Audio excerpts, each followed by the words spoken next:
Welcome to Saran fees Lakshan channel first time பார்க்குறீங்களா? மறக்காமல் subscribe பண்ணிக்கோங்க. பதில் பில் பட்டன் தட்டிக்கோங்க. இன்றைக்கி நம்ம பார்க்க போகிறது பிரான் குழம்பு சிம்பிளாக எப்படி வைக்கிறது தான் பார்க்க போகிறோம். இன்க்ரீடியன்ஸ் பார்ப்போமா? பிரானை நல்லா மஞ்சள் உப்பு போட்டு கழுவி க்ளீன் பண்ணி வச்சுக்கோங்க.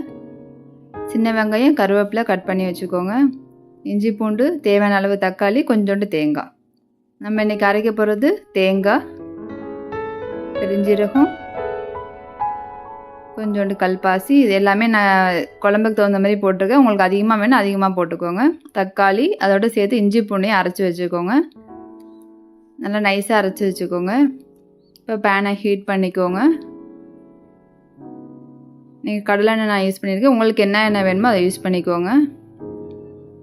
எண்ணெய் சூடானோன்னே தாளிக்கிறதுக்கு பெருஞ்சீரகம், கொஞ்சோண்டு பட்டை, ஒரு பிரிஞ்சி இலை தாளிச்சிட்டு சின்ன வெங்காயம் கருவேப்பிலையும் போட்டு நல்லா வதக்கணும். நல்லா வெங்காயம் வதங்கணும். ஸோ இப்போ மஞ்சத்தூள் ஆட் பண்ணிக்கோங்க. சேர்த்து நல்லா வதக்குங்க.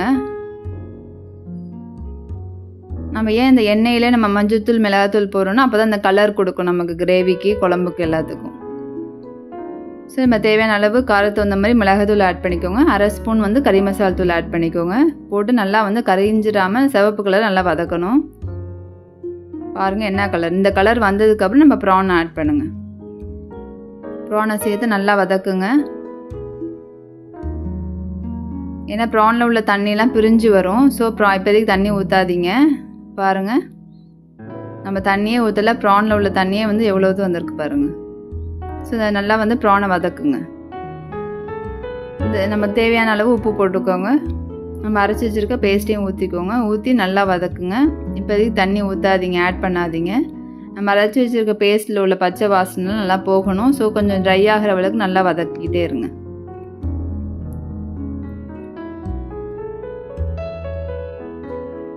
நான் கிரேவிங்கிறதுனால அதை தண்ணி நிறையா ஊற்றி வச்சுருப்பேன். உங்களுக்கு தேவையான அளவு தொக்கு மாதிரி வேணுன்னா கம்மியாக கூட ஊற்றிக்கலாம்.